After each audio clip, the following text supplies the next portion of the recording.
Narito na ang may init na balitang dapat niyong tutukan sa One North Central Luzon ngayong Miyerkules. Dalawang lalaki nalunod habang naliligo sa ilog sa Bontoc Mountain Province. Bagong modus ng mga kawatan na bisto sa Mangaldan, Pangasinan. Ang latest sa bagyong Henry, alamin. At Giant Piña effigy at karera ng mga kalabaw. Tampok sa selebrasyon ng ilang kapistahan.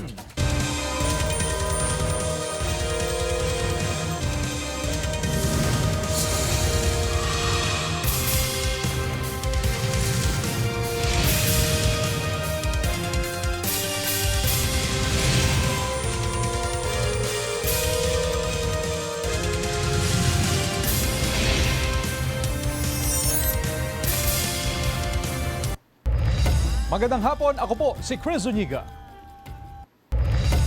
Mga kapuso, naging bagyo na ang low pressure area sa loob ng Philippine Area of Responsibility at pinangalan ng Henry. Base sa 11 AM Bulletin ng Pag-asa, wala nang nakataas na wind signal sa anumang bahagi ng bansa. Pero magpapaulan pa rin ang mga kaulapan nito sa ilang lugar. Patuloy din ang pag-iral ng hanging habagat habang may tsansa rin ng localized thunderstorms. Sa datos naman ng Metro Weather, may mga kalat-kalat na ulan sa Northern at Central Luzon. Posible ang ulan sa iba pang bahagi ng bansa. Isang kainan sa Mangaldan, Pangasinan ang inatake ng kawatan. Balitang tinutukan ni Sandy Salvacio. Inatake ng kawatan ng isang kainan sa Mangaldan, Pangasinan umaga kahapon. Ayon sa empleyado ng kainan, bago raw ang modus ng kawatan, sa kuha ng CCTV, makikita ang lalaking may tinatawagan na ayon sa empleyado, mismong boss daw nito ang kausap ng lalaki. Pinapalabas daw ng lalaki na magkakilala ang kanyang boss at ang may-ari ng kainan at inutusan siyang kunin doon ng pera bilang bayad o upa sa kanilang pwesto. Makikita na ang empleyado na kumukuha ng pera sa loob ng kaha saka iniabot sa lalaki. Sabi po niya, tinanong po niya kung andito po yung amo ko. Sabi ko naman po wala. Bumalik po siya. Tapos sabi po niya, pasabi na pinahanap po siya ni Ma'am Soriano. Tapos sige po sabi ko.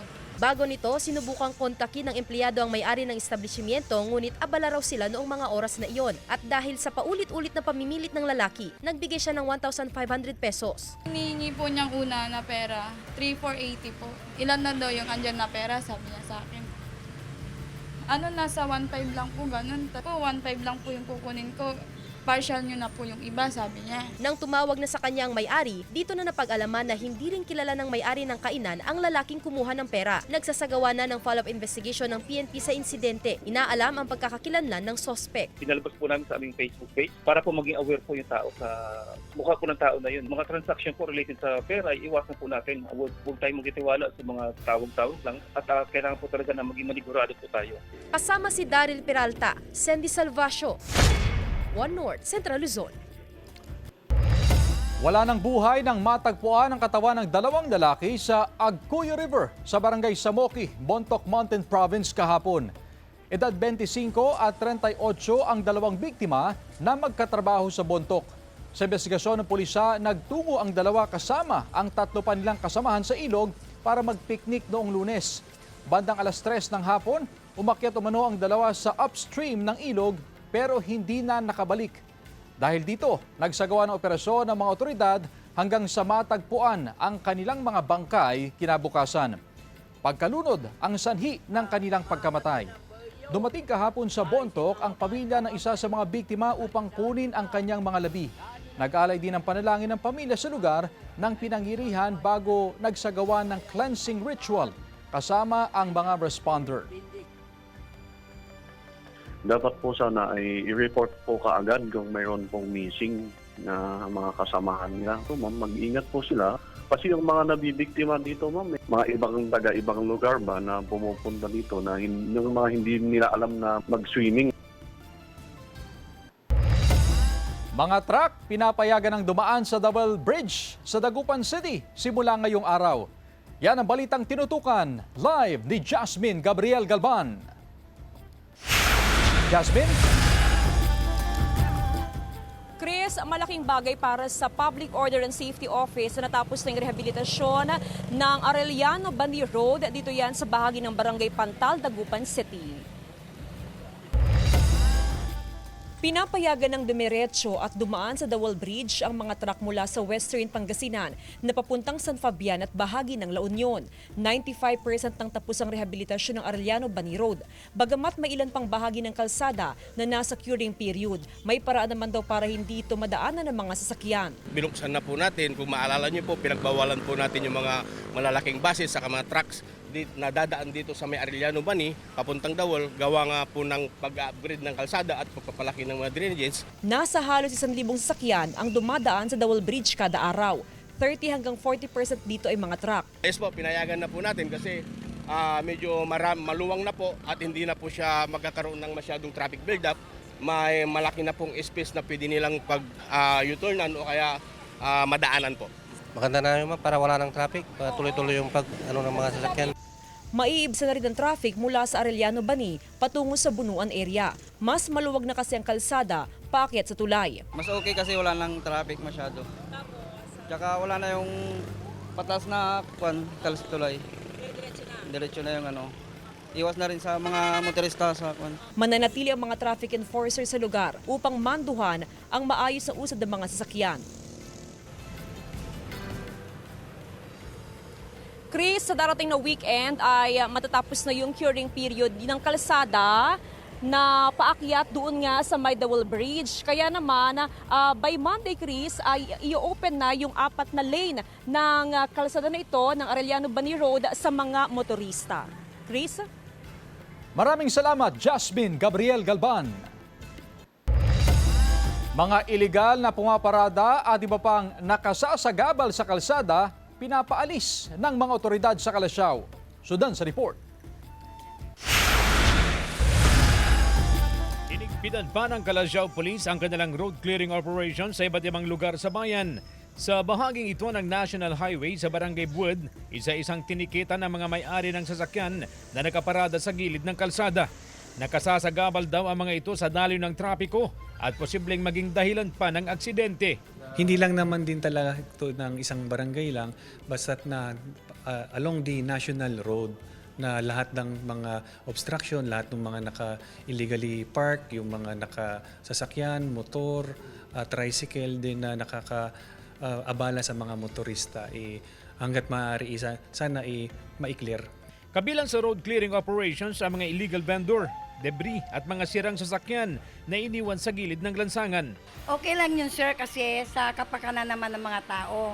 Maganda yung na walang nakaharang-harang na mga sasakyan para pag tumatawid, hindi nagkakaaberya. Opo. Nagpaalala ang pulisya sa publiko na pumarada sa loob ng kanilang mga garahe at iwasang bumili ng sasakyan kung wala namang sariling garahe o maayos na mapagpaparadahan. I-park natin ng tama, yung sa tamang lugar, yung mga sasakyan din natin. Yung kalsada is para yan sa mga motorista at madaanan ng maayos ng mga tao para maiwasan yung aksidente sa kalsada. Kasama si Ron Tanyedo, CJ Torida, One North, Central Luzon. Malinaw na nasilayan ang Strawberry Moon sa Lawag City kagabi. Bagamat bahagyang maulap ang kalangitan, unti-unti itong lumitaw mag-alas 7 kagabi. Lumiwanag at lumaki pa ang buwan pagpatak ng alas 8. Habang lumalalim ang gabi, lumiliwanag naman ang buwan. Ilang residente ang nag-abang para masilayan ang Strawberry Moon. Ang Strawberry Moon na tinatawag din na Rose Moon, Hot Moon o Mid Moon ay ang unang full moon ng summer sa Northern Hemisphere.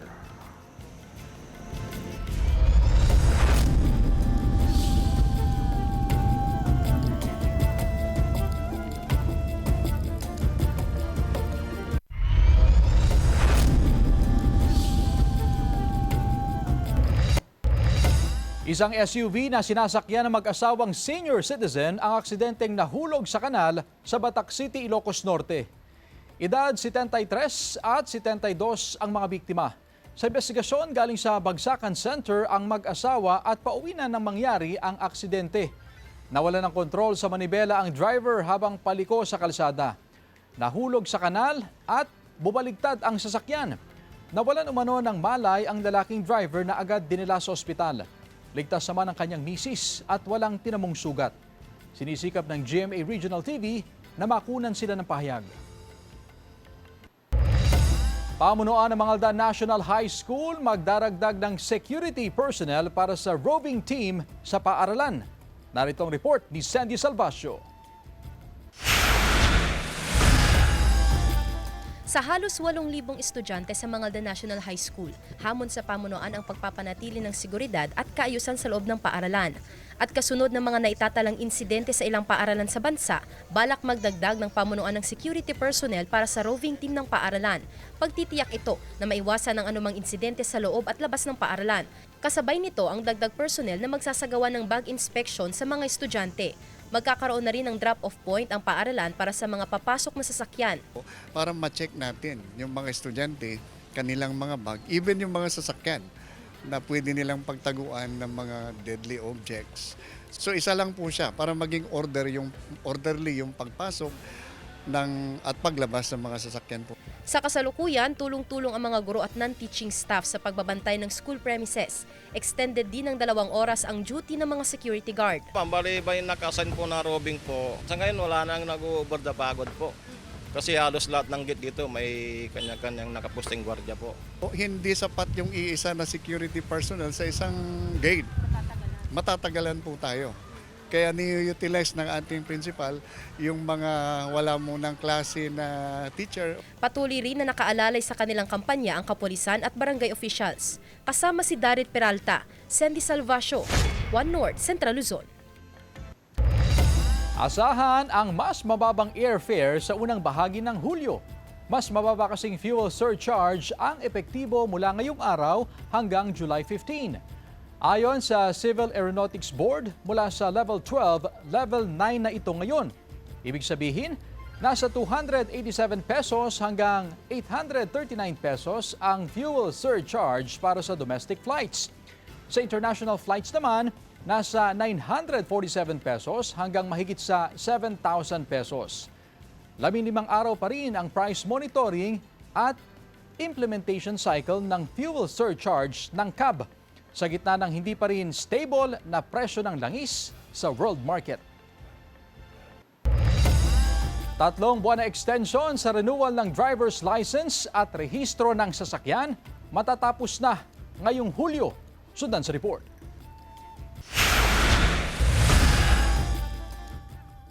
Abril nang palawigin ng Land Transportation Office ang validity ng mga lisensya at mga rehistro na malapit ng mapaso. Kasunod ito ng deklarasyon ni Pangulong Ferdinand Marcos Jr. na State of National Energy Emergency dahil sa krisis sa langis. Ipinaalala ng LTO na matatapos na ngayong Hulyo ang extension sa validity ng mga lisensya at rehistro ng sasakyan. So mula noong April 2026 at sa mga sumunod na buwan, may extension po yan. Yun ang trend nung memo, sa pagbibigay ng extension. Pero nagbigay yung Central Office din ng memo na hanggang July 31 na. Simula Abril, kapansin-pansin daw na kukonte nagre-renew ng driver's license at rehistro ng mga sasakyan. Sa Agosto, pinaghahandaan na rin ng tanggapan ang dagsa ng mga aplikante para sa driver's license renewal. Hopefully ma'am, ganun. Pero sana simula na ngayon, before kasi July na po ngayon, dapat mag-start na yung mga tao na papaso na yung mga rehistro. No? Even yung mga nabigyan ng extension for the month of April, sana humabol na sila ngayon. Huwag na natin antayan yung last minute. Mag-expire sa July 3 ang lisensya ng tricycle driver na si Geoffrey. Pwede naman daw niyang i-avail ang extension sa validity ng kanyang lisensya. Pero sinamantala na niya ang pagkakataon na kukonti lang ang mga kliyente upang mabilis na may proseso ang kanyang lisensya. Para hindi na maabala, ma'am. Sinamantalan ko ng pagkakuding ko para makuha ko na yung mga... Jasmine Gabriel Galban, One North, Central Luzon.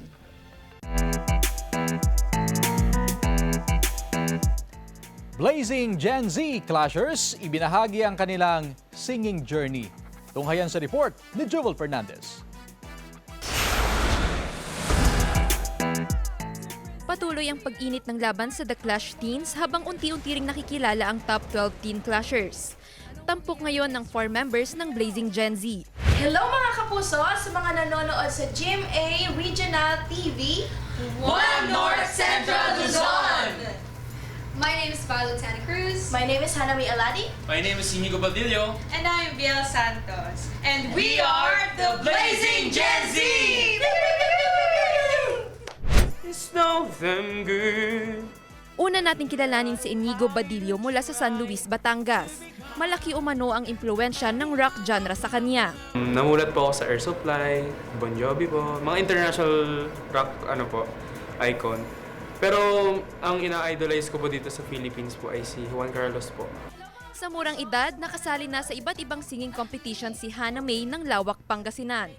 Sa kabila ng pagsubok na kinakaharap, nananatili siyang determinado sa pagtupad ng kanyang pangarap. Tulog ba ang Diyos? Itong pangarap po na to, sobrang gustong-gusto ko po talaga. Kasi po, ang pangarap din po to ng parents ko po para sa akin.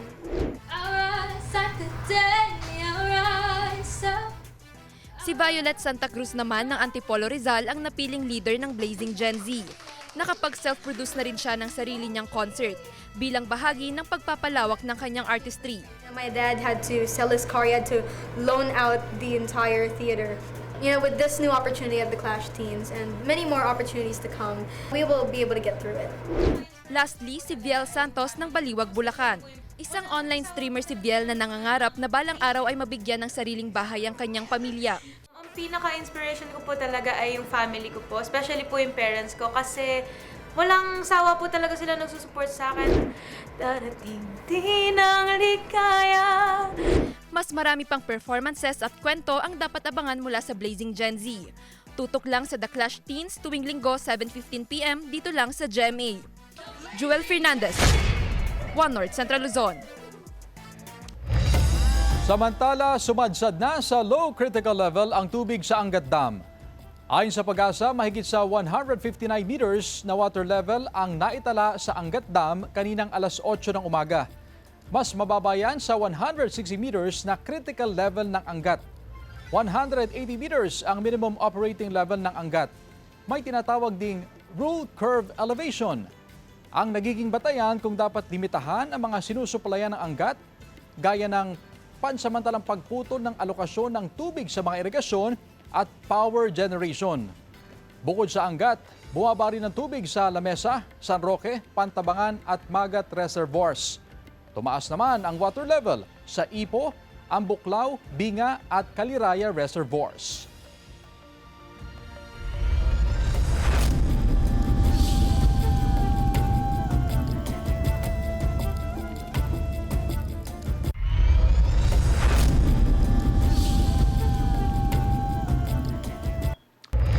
Uli sa akto ang 3 menor de edad na nagnanakaw ng mga pumping wiring o pump wiring sa tanggapan ng BFAR sa Barangay Bunuan, Binloc, Dagupan City. Nangyari ang insidente bandang alas 9 ng gabi noong linggo. Mismong ang security guard ng BFAR ang nakadiskubre sa pagnanakaw. Dinala sa himpilan ng pulisya ang mga naarestong menor de edad pero kalaunay itinurn over sila sa mga opisyal ng barangay. May schedule na inilabas para sa community service ang mga opisyal ng barangay para sa mga menor de edad. Regular silang minomonitor ng otoridad. Dinala namin doon sa DSWD. Pagkatapos nung dinala namin sa DSWD, may ginawa silang kasulatan na dito muna sila sa barangay, under custody ng barangay. Every month na mag-ano sila about report, community service.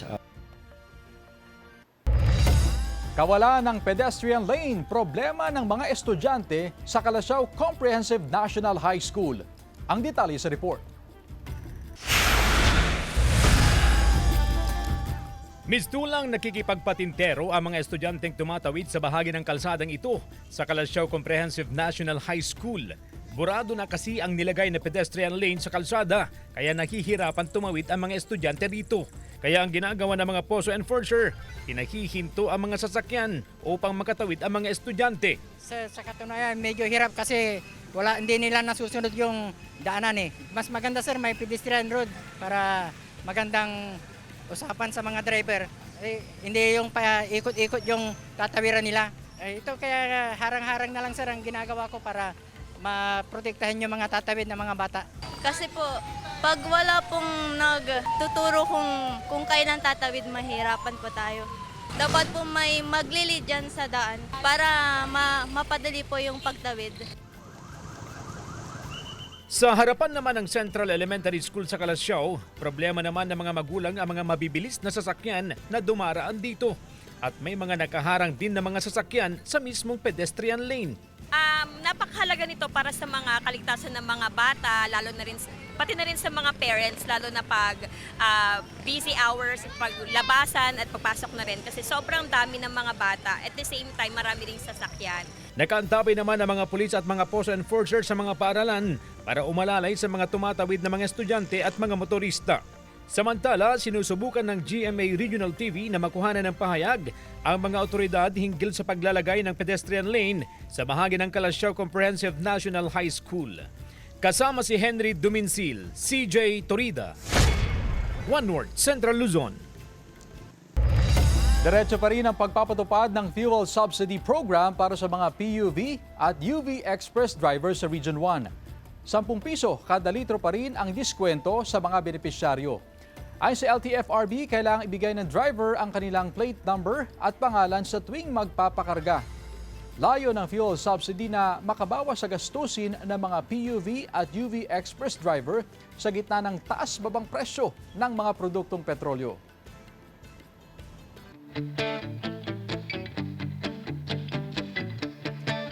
Mga paaralan sa Talavera, Nueva Ecija, ininspeksyon ng LGU at PNP. Narito ang report ni CJ Torida. Ininspeksyon ng lokal na pamahalaan kasama ang pulisya ang mga paaralan sa Talavera, Nueva Ecija. Layo ng inspeksyon na matiyak ang seguridad ng mga estudyante habang nasa loob ng mga eskwelahan. Mahigit 3,800 ang mga estudyante sa Talavera National High School. Bago pumasok sa paaralan, iniinspeksyon ang bag ng mga estudyante gamit ang metal detector. Binubuo ng 53 barangay ang Talavera. Meron itong kabuuang 51 paaralang elementarya at 7 paaralang sekundarya. Kasama na sa bilang ang mga pribadong paaralan. Nagtalaga ng mga pulis sa mga eskwelahan upang magbigay ng seguridad. Katuwang nila ang mga force multiplier. Ang tinututukan po natin ngayon ay yung paglabas ng mga bata sa kanilang school. Doon po tayo nakatutok para ma-ensure yung kanilang kaligtasan. Kasama po ang mga barangay tanod. Aminado ang pamunuan ng paaralan na may kakulangan sa gamit para sa inspeksyon. Gayunman, wala pa naman naitatalang insidente sa loob ng paaralan na sangkot ang mga estudyante. Napakalaki po ng Talavera National High School at mahirap po na tayo mapasukan ng mga ganyang sitwasyon dito. Kaya inuunahan na po natin, i-anticipate na po natin yung mga possible na pwedeng mangyari. Magbibigay raw ang lokal na pamahalaan ng karagdagang metal detector para sa inspeksyon. Magbibigay rin daw ang LGU ng bagong walk-through metal detector para mas mapaigting pa ang isasagawang inspeksyon. Yung usual na support, yung karagdagang mga kung kulang sila ng tao, the LGU will provide added security personnel and even yung mga kagamitan, mga metal detectors. CJ Torida, One North, Central Luzon.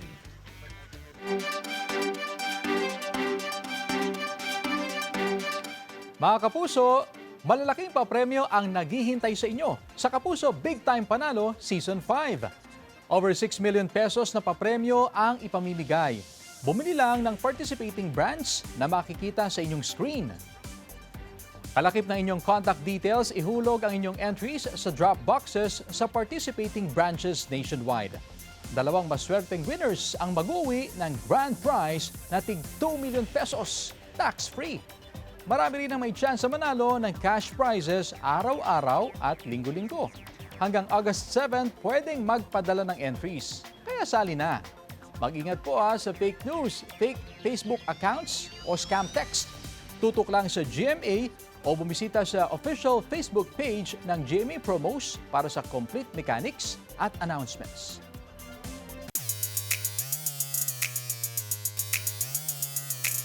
Kinaaaliwan online ang reminder ng isang batang lalaki sa kanyang mga magulang habang sila'y nasa mall. Pray muna! Kain na tayo! Yan ang cute na paalala ng 3-year-old na si Sky kay Mami Riza at Daddy Joshua sa kanilang family date sa Bataan. Kwento ni Yus Cooper Riza, Sila ng kanyang mister ang unang nagturo kay Sky na magdasal. Mas nasanay pa raw ang kanilang anak sa ganitong routine nang pumasok sa play school. Ang pagiging madasali ni Sky may 1.8 million views na online. Giant Piña Effigy at karera ng mga kalabaw tampok sa kapistahan sa Apayao at Nueva Ecija. Tunghayan sa report ni Sandy Salvacio.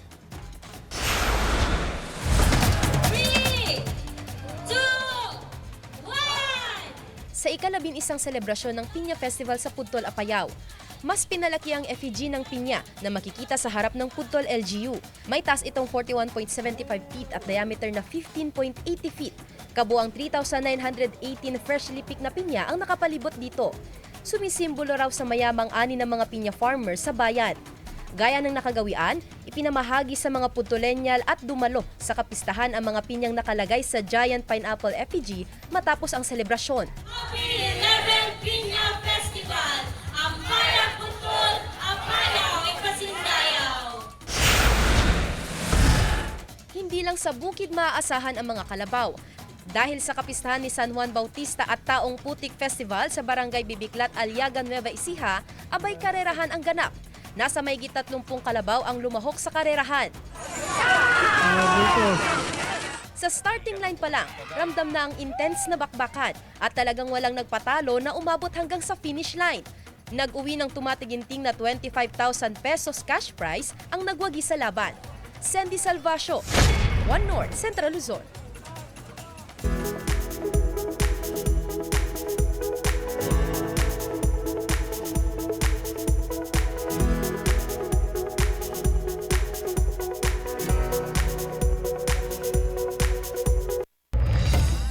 Samantala, mapapanood niyo po ang episode na ito at iba pang pinakahuling lokal na balita sa official website ng GMA Regional TV, www.gmaregionaltv.com.